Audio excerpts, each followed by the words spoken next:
Handloom saris అనగానే గుర్తుకొచ్చేవి Savitri handlooms. ఇప్పుడు జూబీ hills లో గొప్ప ప్రారంభం. మా వాడికి ఫోన్ చేసేసి వాగు ఇక్కడ దాకా వచ్చిందిరా, ఎవరికైనా ఫోన్ చేసి చెప్పు కాపాడని చెప్పిండు. అంతే, అదే వాయిస్ తోనే లోపల కొట్టుకుని వెళ్ళిపోయారు.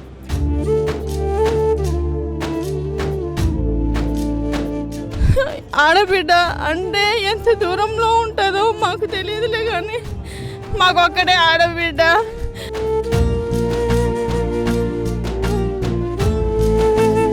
అసలు మా ఊరిలో పుట్టడం మా అదృష్టం. ఈ అమ్మాయి వల్ల మా ఊరికి చాలా పేరు వచ్చింది. చాలా మంచి అమ్మాయి. ఇలాంటి అమ్మాయి భవిష్యత్తులో ఇంకా మనం నెక్స్ట్ తరంలో చూస్తామా లేదనేది కూడా నాకు తెలిసి ఇది ప్రశ్నార్థకమే.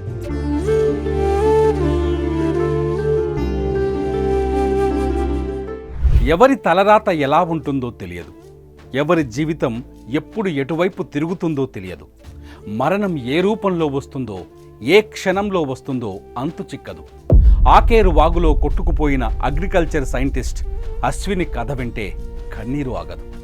మృత్యువే ఆమెను పిలిచిందా, ఆమె నుదుటి రాత అలాగుందా అనే బాధ కలుగుతుంది. మరణం ఇంత త్వరగా వస్తుందని మాత్రం అశ్విని అనుకోలేదు.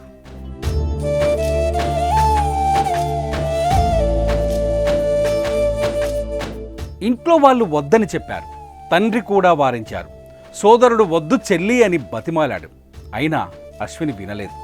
ఆఫీసులో ముఖ్యమైన పని ఉందని మొండిగా ఇంట్లోంచి బయలుదేరింది.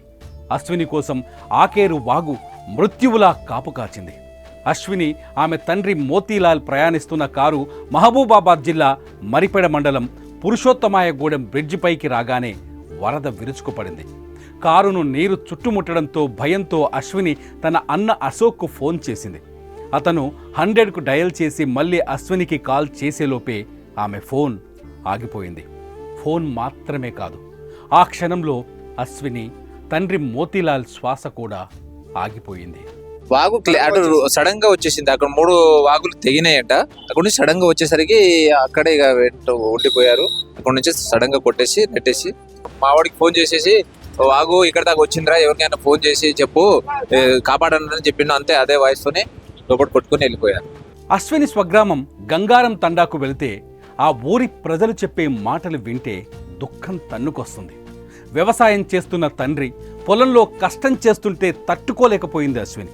తన తండ్రి లాంటి అనేక మంది రైతులకు సాయం చేయాలని కలగనేది. అందుకే అశ్వారావుపేటలోని అగ్రికల్చర్ కాలేజీలో BSc చేసింది. పట్టుబట్టి ఢిల్లీకి వెళ్ళి మరీ PG PhD పూర్తి చేసింది. ఇప్పుడు రాయగఢ్లోని ఓ విత్తన పరిశోధన సంస్థలో సైంటిస్ట్గా ఉద్యోగం చేస్తోంది. కానీ మరణం ఇంత త్వరగా వస్తుందని మాత్రం అనుకోలేదు.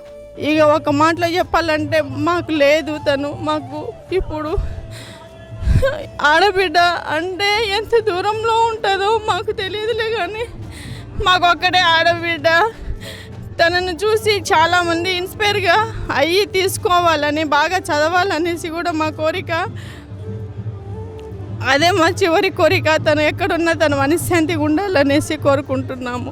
తనను, తన కూతుర్ను మృత్యువు ఒకేసారి కబలిస్తుందని తండ్రి మోతీలాల్ కూడా ఊహించలేదు. తండాలో పుట్టిన తన బిడ్డ దేశం మెచ్చే శాస్త్రవేత్త అవుతుందని కలగనేవాడు. కొత్తగా నిర్మిస్తున్న ఇంటి డోర్కు తన కూతురు నేమ్ బోర్డు పెట్టి ఆ పేరు కింద అగ్రికల్చర్ సైంటిస్ట్ అని చూడాలి అనుకున్నాడు. ఇంటికి పునాది వేశాడు. కూతురు కోసం నేమ్ ప్లేట్ కూడా రెడీ చేశాడు. కానీ అతని కల నెరవేరనే లేదు. ఆకేరు వాగులో తమని జీవితం ఆగిపోతుందని ఆలోచించలేదు. కూతురుతో పాటే తండ్రి మోతీలాల్ కూడా వాగులో కొట్టుకుపోయాడు. చాలా మంచి అమ్మాయి, తెలివిగల అమ్మాయి. ఈ అమ్మాయిని కోల్పోవడం చాలా బాధాకరణం. కాకపోతే ఏంటంటే దేవుడు అనేటోళ్ళు ఉన్న మంచి వాళ్ళకే చెడు చేస్తారనేది ఇది ఒక నిదర్శనం. ఎందుకంటే దేవుడు తొందరగా మంచి వాళ్ళనే తీసుకెళ్తాడు. అసలు మా ఊరిలో పుట్టడం మా అదృష్టం. ఈ అమ్మాయి వల్ల మా ఊరికి చాలా పేరు వచ్చింది. అమ్మాయి తీసుకున్న గోల్డ్ మెడల్స్ కావచ్చు, PhD కావచ్చు, అమ్మాయి రాయ్పూర్లో చేసే ఉద్యోగరీతే కావచ్చు, తల్లిదండ్రులతో పాటు మాతో పాటు అందరినీ ఒక ఫ్రెండ్లీగా ఉంటూ మాతో చాలా కలిసిమెలిసి ఉండేది. చాలా మంచి అమ్మాయి. ఇలాంటి అమ్మాయి భవిష్యత్తులో ఇంకా మనం నెక్స్ట్ తరంలో చూస్తామా లేదనేది కూడా నాకు తెలిసి ఇది ప్రశ్నార్థకమే. మోతీలాల్ది వ్యవసాయ కుటుంబం. గంగారం తండాలో కష్టపడి బతికిన మనిషిగా గుర్తింపు ఉంది. కొడుకు అశోక్ కుమార్ను, కూతురు అశ్వినిని ఎంతో కష్టపడి చదివించాడు. ప్రభుత్వ హాస్టల్లో ఉంటూ తండ్రికి కష్టం కలగకుండా చదువుకున్నారు. పిల్లలిద్దరికీ ఉద్యోగాలు రావడంతో ఆ తండ్రి ఇప్పుడిప్పుడే సంతోషంగా ఉన్నాడు. కొడుక్కి పెళ్లి సంబంధం రావడంతో గత నెల 29న నిశ్చితార్థం జరిపించాడు. అశ్విని కూడా నిశ్చితార్థానికే వచ్చింది. అలా అనుకోని ముప్పుకు గురయ్యి ప్రాణాలు కోల్పోయింది. ఒక చోట అశ్విని మృతదేహం, మరో చోట తండ్రి మృతదేహం. ఆ రెండింటిని చూస్తే గుండె తరుక్కుపోతోంది. తండ్రి కూతుల డెడ్ బాడీలను రెండింటిని ఒకేసారి గ్రామానికి తీసుకురావడంతో గంగారం తండ గుండెలవిసేలా రోధిస్తోంది. అశ్విని సాధించిన విజయాలను గుర్తు చేసుకుని బోరున విలపిస్తోంది. చిన్నప్పటి నుంచే అశ్విని అన్నింటిలో చురుకుగా ఉండేదని చెబుతున్నారు. చదువుతున్న సమయంలోనే యూనివర్సిటీలో గోల్డ్ మెడల్ సాధించిందని గుర్తు చేసుకుంటున్నారు. అశ్విని బతికుంటే తమ ఊరికి మంచి జరిగేదని చెబుతున్నారు. వ్యవసాయ శాస్త్రవేత్తగా ఎంతో ఎత్తుకు ఎదుగుతుందని కలగన్నామని, మరణం ఇంత త్వరగా వస్తుందని ఊహించలేదని చెబుతున్నారు.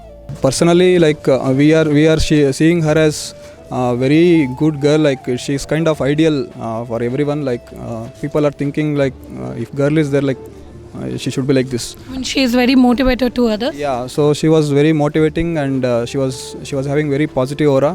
So people were liking that, and people were like to be around her. So she was motivating the people, and she was totally positive most of the time.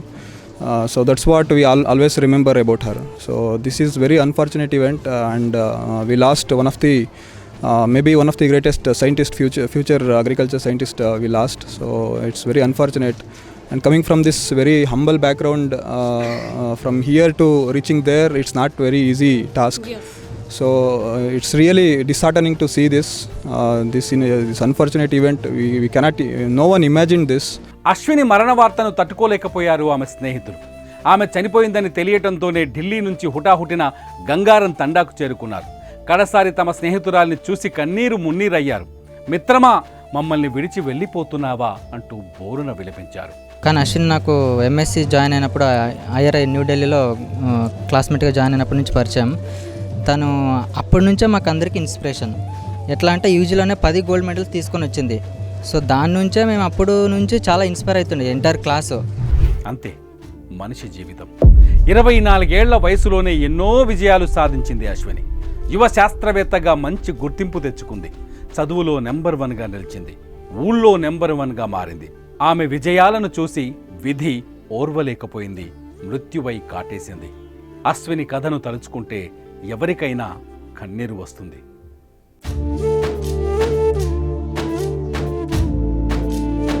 మావాడికి phone చేసేసి, వాగు ఇక్కడ దాకా వచ్చిందిరా, ఎవరికైనా ఫోన్ చేసి చెప్పు కాపాడాలని చెప్పిండు. అంతే, అదే వాయిస్తోనే లోపల కొట్టుకుని వెళ్ళిపోయారు.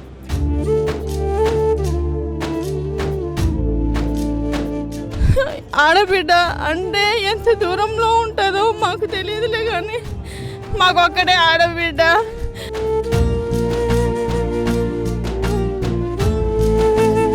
అసలు మా ఊరిలో పుట్టడం మా అదృష్టం. ఈ అమ్మాయి వల్ల మా ఊరికి చాలా పేరు వచ్చింది. చాలా మంచి అమ్మాయి. ఇలాంటి అమ్మాయి భవిష్యత్తులో ఇంకా మనం నెక్స్ట్ తరంలో చూస్తామా లేదనేది కూడా నాకు తెలిసి ఇది ప్రశ్నార్థకమే.